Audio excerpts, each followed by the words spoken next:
Hi, welcome to another episode of a Globalized Podcast. Today we have with us Mr. Salmon Hossein. Hey guys. Thank you so much. Thank you so much for coming. Thank you for both for your time. having me. So, do you want to start off by introducing yourself? Yeah, absolutely. I'd be happy to. I am Salmon Hossein. I'm an attorney in Orange County, California. I work in Los Angeles at a firm. I practice corporate law, mergers and acquisitions, and helping companies acquire one another and the like. But I'm also an Afghan American, and as a result, I've gotten into community organizing. I've been involved with organizing for my community since I've been at least in college for almost 20 years now. Wow. And when we had started the Afghan Club at UCLA, and we were involved in a lot of different ways as well. But when everything happened on this day, actually, today is the 1-year anniversary of the fall of Afghanistan, when the Taliban took over the capital from the prior government. After this, I mobilized along with several other individuals and primarily women in our community who got together and wanted to find a way to help in any way possible. And from those conversations at a park in the middle of Orange County, we came to the conclusion to do something to support the resettlement of refugees that inevitably would come and end up in Southern California. So we created Afghan Refugee Relief. It's a completely grassroots nonprofit focused on supporting refugees here, helping them with, and I can elaborate more later, but basically we help them settle into life here in the United States in this new land for them. That's amazing. Yeah, so you mentioned your organization, Afghan Refugee Relief. If you could maybe elaborate a little bit more about like what it is that you exactly do, and kind of like more about like how you really got into it and how you kind of keep furthering that organization and keep helping those refugees. Yeah, absolutely. We've adjusted so many times as the facts on the ground have shifted and changed. We initially started off as a grassroots fund focused on basically fundraising as much as we could from as many people as we could, so that when these individuals come a couple months down the line, people tend to cool off and are no longer as active in donating or helping out. It's just human nature, right? That inevitably, when that happens, we would be ready to support these refugees financially as that backup safety net, in a sense, where the government can't step in, where resettlement agencies have maybe maxed out their contributions, where religious organizations have done what they could. We would be that last safety net, preventing these families from falling into a life of homelessness. But as we continue to get more experience and thousands of individuals and families began coming into the States, especially in LA, Orange County, and the Inland Empire, then we morphed into a few different ways. We started providing emergency support. So a lot of these families, when they would come, they would land at the airport and be taken directly to a hotel. In most areas, in most other areas across America, they wouldn't be going to a hotel because there was already apartments ready for them. In Southern California, as both of you are well aware, having grown up here, housing is really hard to find and it's very expensive. It's expensive for us. Imagine now for a new family that's come here that barely speaks any English, that doesn't have a job yet, doesn't have a credit report, doesn't have a background check, doesn't have rental history. So a lot of landlords are wary to rent out to them, right? Yeah. They land in these hotels. We provide emergency support so they don't go hungry. We take them groceries, we take them food, we take them shopping where they need it for basic essentials, hygiene products, things like that. In the meantime, we would have another team focused entirely on finding them housing, which is very difficult and the hardest part of what we had to do. If and when we were lucky enough to find housing, or fortunate enough to find housing, we had another group that would then furnish their apartments. So we had a donation center. It was a former Sears warehouse, Sears department store. And this was a place where we took in as many donations as we could from the community and from corporate sponsors. Amazon refrigerators, diapers, baby food, clothes from the community, things like the Quran, like the religious holy book, things like that, right?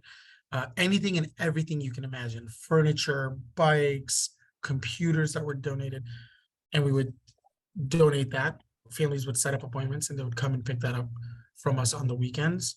And then lastly, if a family is now out of the hotel and is in an apartment, and now their apartment has been furnished to the best of our ability, then we help them find work near their near where they live. So you mentioned these, like, the safety nets and all the goods and things that you Yeah. guys like provide them with. So I'm curious, how does the funding for like giving them like monetary help or the various things that they need to live, where does the funding come from? Is it like all corporate sponsorships? Is it like how does the funding for that work? Not at all.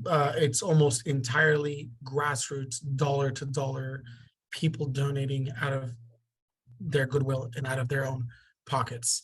It's people like you all, people like your parents, people like your neighbors, people like Kia, who introduced us, to one another, Vishruth.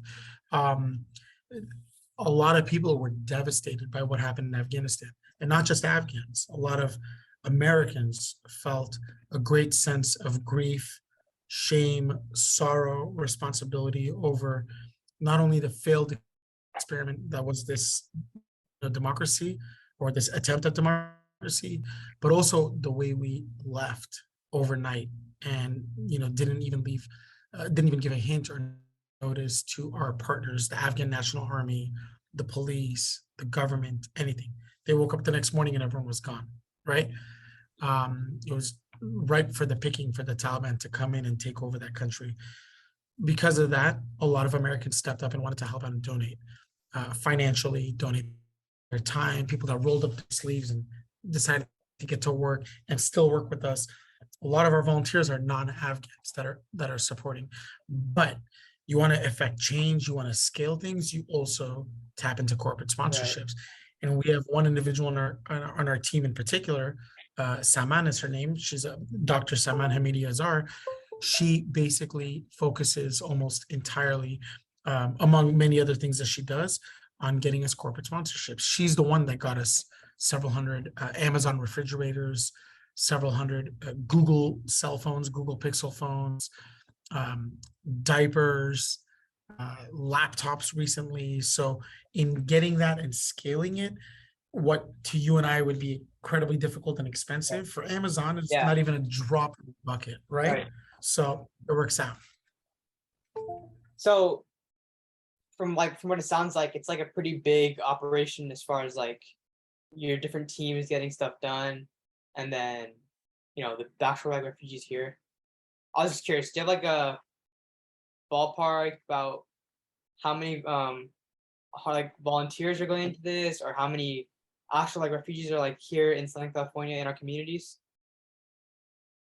Yeah, so in terms of refugees, the largest population in America of refugees that came from the post-August 2021 fall of Afghanistan or fall of Kabul government, the largest area in America is Sacramento, unless the data has not been updated, but from what I'm aware of, Sacramento has the largest, several thousand families. Do you know why it was Sacramento specifically? Is there more resources in that area that they're able to access, or? Yeah, that's part of it. So there's more resources. It's more affordable. I mean, it's still more expensive than places like in the Midwest or the South, but it's still much more affordable than San Francisco, LA, San Diego, as you can imagine, Irvine, right? Yeah. On top of that, there's been a growing Afghan population in Sacramento, and in particular in Elk Grove, a little suburb outside of the city. And so kind of the catch-22 with all this is where the largest Afghan American population exists. And by Afghan American, I kind of mean like my family, my community that came here like in the 1980s. I was born here in America, but my parents were refugees that came from fleeing the Soviet war against communism in the 1980s. We've been here for 30, 40 years, right? There's been a growing population in Elk Grove of Afghan Americans, but also in the past decade, newer Afghan refugees that came during the American war effort landed in Elk Grove. So via word of mouth, a lot of people are telling their buddies, their friends, their relatives, hey, we're here, it's good, come through. There's a lot of Afghan restaurants there, businesses, there's a sizable community there. The Little Kabul for decades was Fremont, California. Now it's kind of become this area, Elk Grove, right? After Sacramento, San Diego has the largest population. And then, but if you count an entire region together, LA, Orange County, Inland Empire has about as many as any other place in America, several thousand, over 5,000, I think, families that have landed in Inland Empire, like San Bernardino County and Riverside County, and Wow. then OC and LA. You know, the problem is, among many other problems, is that there are more affordable areas in the Midwest or the South Right. for these families to go to, but there's no community. There's Right, not a right. strong support Yeah. system. And you're dealing with areas that are less welcoming, perhaps, to migrants, to refugees, Right. to immigrants, to people of color. Over here, where maybe in the coastal areas, people may be more welcoming or tolerant, and there's also a larger community generally, it's just way more expensive. So do you go somewhere you can afford with no community, or do you find community and make it work by any means necessary? So kind of a tough question for you here, but you know, how you talked about how in the Midwest it's kind of harder for people like to fit in there really and find their groove, find a sense of community there. And then here might be easier, right? Do you think that maybe, or I don't know if you or any of the other volunteers or part of the organization, like, have you guys like sensed any like change like overall, like from maybe like when you started to now, about maybe people are like more like welcoming because they understand like what's going on, or more educated? Or do you feel like that's one area that we as a community need to like target more and change our perception and our level of education on this matter? That's a great question.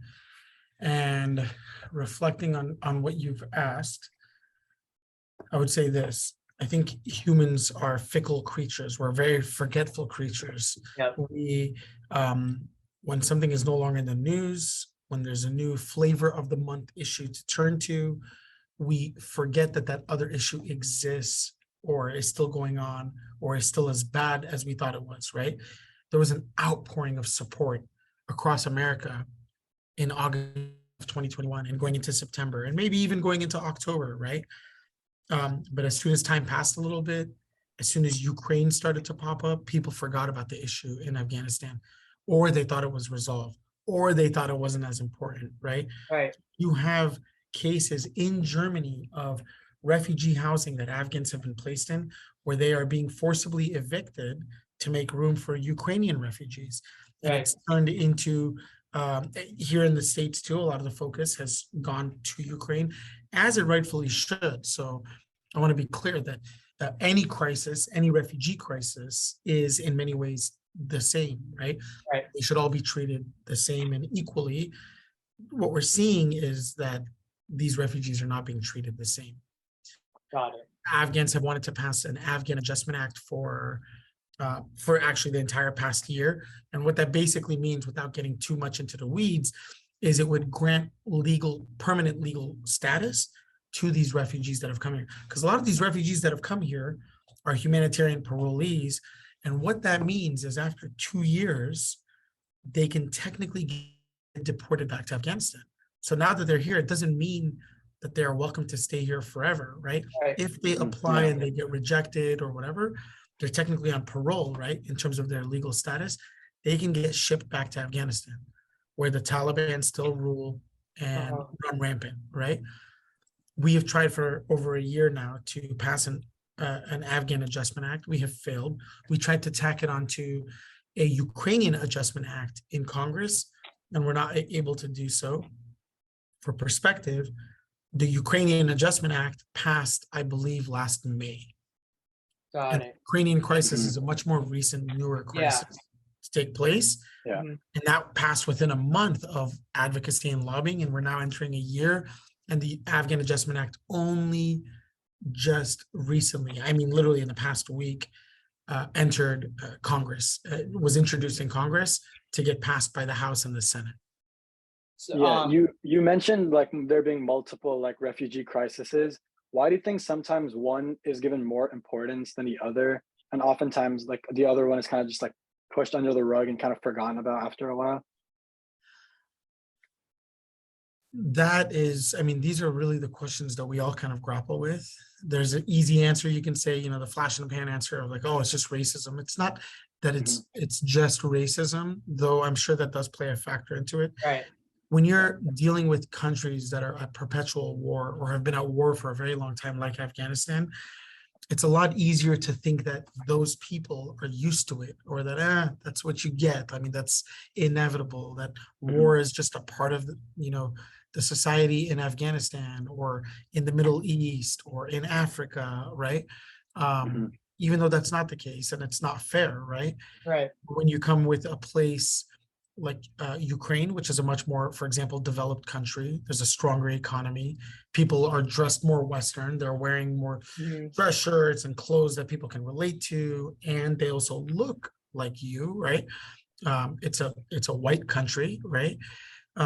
When you see that in the news, maybe most Americans can relate and empathize more with the Ukrainian plight because they're like, oh, they their cars, their trains, their homes, their schools don't look much different than my neighborhoods and where I'm growing up. And in fact, Yeah. they don't look much different than I do or my kids. I see Mhm. my children in them.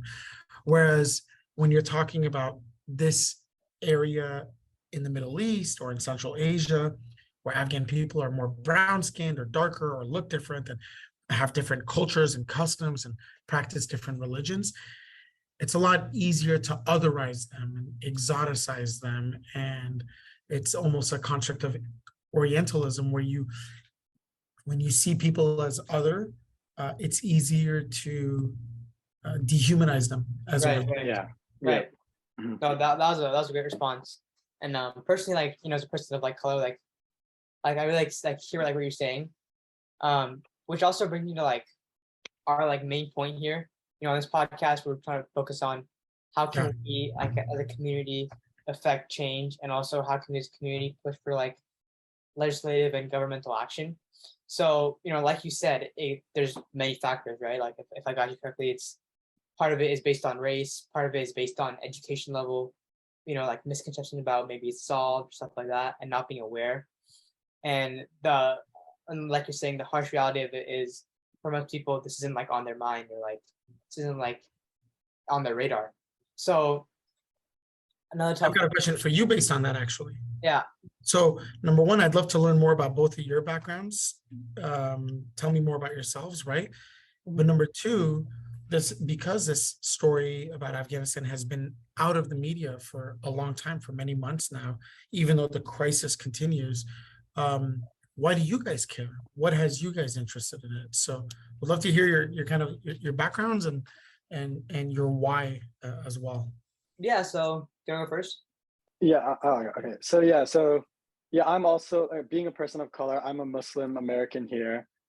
So like kind of growing up, with like the whole stereotypical like Muslim kind of like thing like that. Being called like a bunch of names to like when I was younger and stuff like that. I'm able to like sympathize with those people because they hold similar beliefs, and I know kind of like what it's. I can only imagine what it's like to be in the tough situations that they're in. They're kind of like born into a family or like an underprivileged kind of family where a lot of things are out of their control. They have all these people coming into their country, taking away their rights, their accesses to like many things, and it kind of hurts to see that there's nothing they can do about it. And we're so privileged to be born in a country where we don't have to like live with that fear, whereas like it's not a choice that we had and it's not a choice that they have. They're kind of just born into it. And we should try and help out as many people as we can, and kind of just spread the overall message that like we should all be in this together and help each other out whenever we can, pretty much. I think that's Yeah, and awesome. then sorry. No, go ahead. And then me, I'm Indian, Hindu Indian.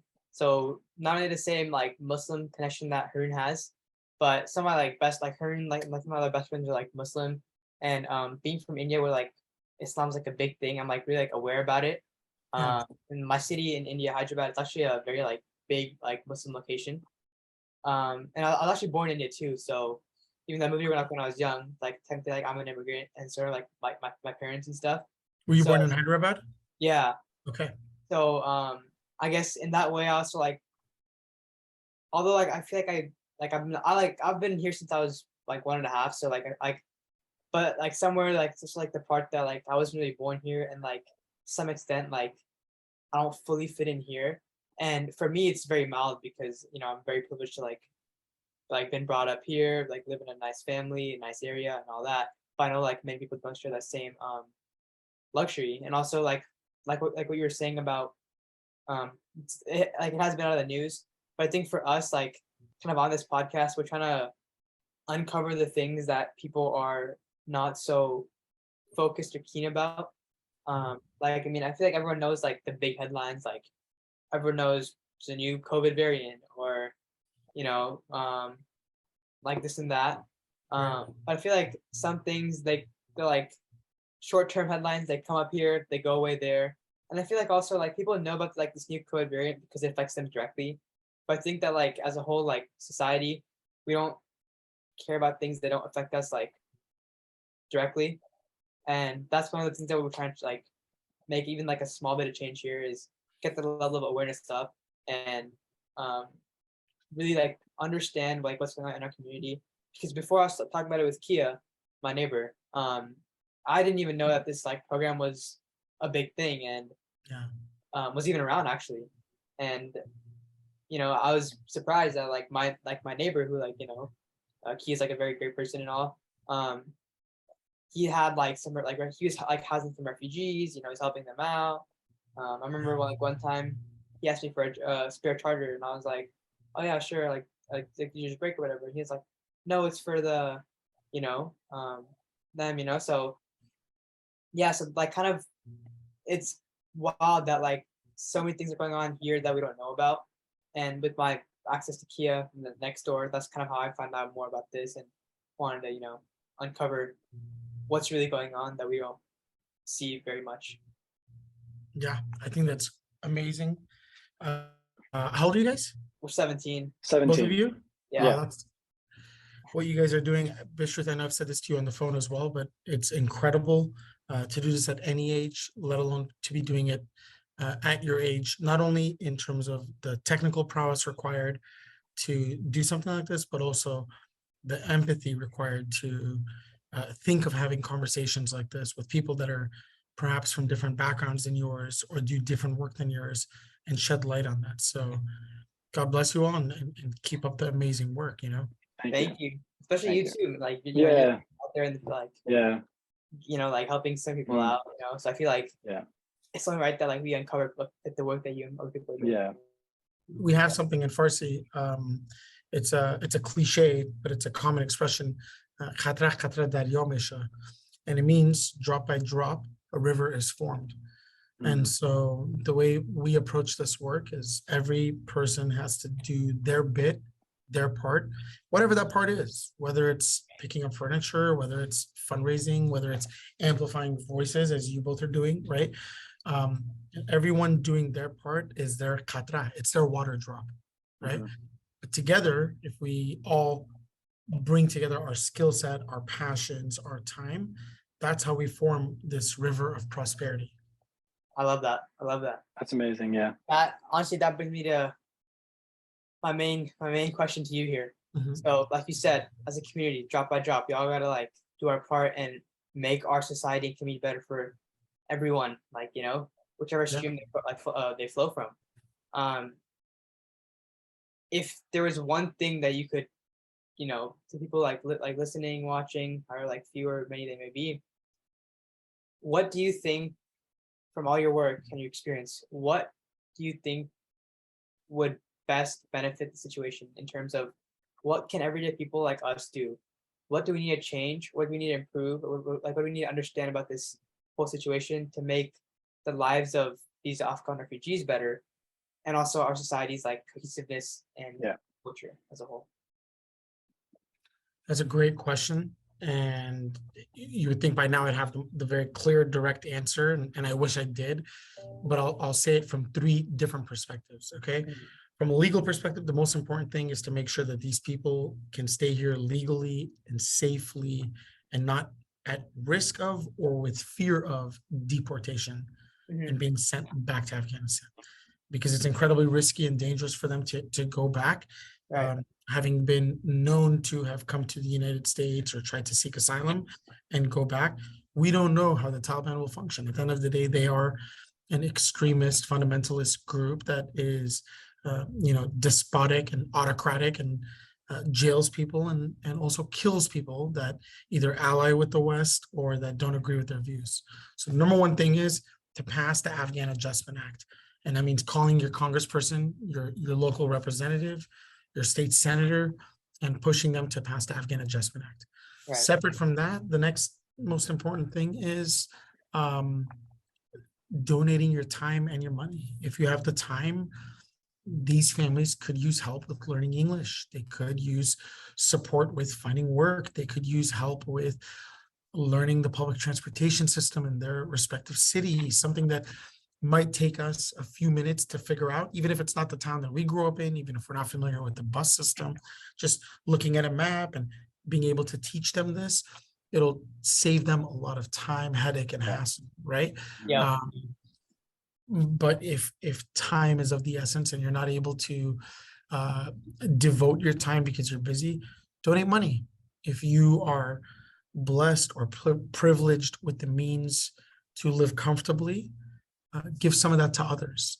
Give in such a way that, as my faith teaches me, give in such a way that your right hand doesn't know what your left hand gave, because no amount of money we give in the service for others takes away what we have ourselves. One of the people I look up to a lot is UCLA's basketball coach in the past, like their most famous coach, John Wooden. And he basically said, you haven't lived every day unless you do something for someone with no expectation that they can repay you, or who has no ability to do something back for you. Yeah. I'm paraphrasing it, but that's really what it comes down to. So lobby Congress to pass the Afghan Adjustment Act, donate your money, and donate your time. That's great. That's amazing. Also, actually, we also like to end off our podcast on yeah, she covered it on how people can lobby their local governments and local political leaders, because we feel that like that's one of the best way to get things done is political pressure and political activism, and how much And advocating for what they believe. Yeah. So Absolutely. I want to touch base on that. Do you you already mentioned the current bill that's passing through Congress. Yep. So I guess my question to you would be, how or what do you think needs to be done? Like you said, deportation, protect against deportation. Other than that, do you think there's anything else that maybe at a local or state level can be done, especially because you're more well aware of the problems and issues in California? What does our government and what do our leaders need to do other than what you've mentioned that will really help, not only, like you said, protect their like status here, but also give them a way to like prosper in this new country? So the legal status is the most important thing. A lot of them are worried about getting to a place where they're going to be sent back to their homeland, forcibly removed from the United States. Mm-hmm. Beyond that, there are great government-run social services and programs that are kind of difficult maybe to navigate initially, but if you are able to do so, school in this country is free, healthcare via Medicare or Medicaid is free or affordable. You've got housing for some people that need it, welfare. There are a lot of good programs that exist, but I'll turn my attention to another one. The refugees that still come here, even though they have a very difficult life, are still in a lot of ways the lucky ones that also got away. They're the ones that got out. Right. Afghanistan is facing an incredibly dangerous situation right now. Beyond just the politics of the government in charge, over 90% of Afghans are facing severe food insecurity. They don't know where their next meal is going to come from. There are reports of people standing in line for bread and not leaving that line because they pass away from starvation. There are people dying literally on the streets of Kabul and in Afghanistan from starvation. And America has levied sanctions against the Taliban, the very government that it paved the pathway and allowed to come back to power in that country. On top of that, our government has done significantly cruel things, like the thousands of SIV holders. SIV holders are basically special immigrant visas. They're granted to people that worked with the United States Army or military effort in Afghanistan. There are thousands of people left behind in Afghanistan that were not able to get out. We need to allow an opportunity for them and anyone else who wants to get out. On top of that, the Biden administration several months ago seized $7 billion from the Afghan central bank. Wow. And basically decided it's too risky to give it back because it could fall in the hands of the Taliban. It split that money up and it gave $3.5 billion of that money to families of 9/11 victims. Afghanistan, none of the organizers of Al-Qaeda or 9/11 were Afghan nationals. Right. None of the people who carried out the attack were Afghan nationals. Right. The people who organized it ended up hiding and fleeing to Afghanistan. But Afghanistan is being punished for the actions of other countries. Yeah. And the other 3.5 billion, the Biden administration has basically cut it up and broken it up and said, this is going to serve as humanitarian aid for Afghanistan, which is very unfair because that is money that belongs to the people who invested that money, right? Yeah. America, I think, has a duty after over 20 years of war in Afghanistan to provide humanitarian aid to Afghans without using Afghan money. Give that humanitarian aid back to them. It's like me beating you up, taking your money, and then you have hospital bills, and I use your money to pay your hospital bills. Instead of using my money. So there's a lot of injustice, and I think the most important thing is awareness and knowing what's going on. The second most is advocacy and trying to do something, whether it's helping the people of Afghanistan build a stronger economy and find food to combat their famine. And then the third is, if we can't help there, at least helping refugees that are resettling here in our area. And it doesn't have to be Afghan refugees. Like I said, whether they're Ukrainian, Syrian, Palestinian, Iraqi, any country that is feeling, that has a revolt or a crisis that necessitates refugees leaving that country and coming to America, we need to support them. That's my moral philosophy. That's perfect. That's incredible. Yeah. Advocacy, action, and awareness. That's my biggest takeaway from you. And personally, and that's what we hope to accomplish through this podcast, to spread all of those. Amen. And also, want to throw in a little note here. AfghanRefugeeRelief.org, correct? Yeah, that's the website. That's doing great work out there. Thank you. You're doing my job for me. I forgot to plug the website, so I appreciate you naming it. We really hope that this maybe might have helped you guys' organization out. Might have done a little bit somewhere, and we're really that's right. Like shocked and really appreciative and respective of the work that you guys are doing, putting your own time, money. Thank you so much for helping. And especially especially you. I know you've been really busy with work and stuff, and still giving an hour of your time plus our prior meetings and conversations into this. It really means a lot to us. Being able to. Without you, there would be no episode here. So we're really thankful. We don't want to take up any more of your time.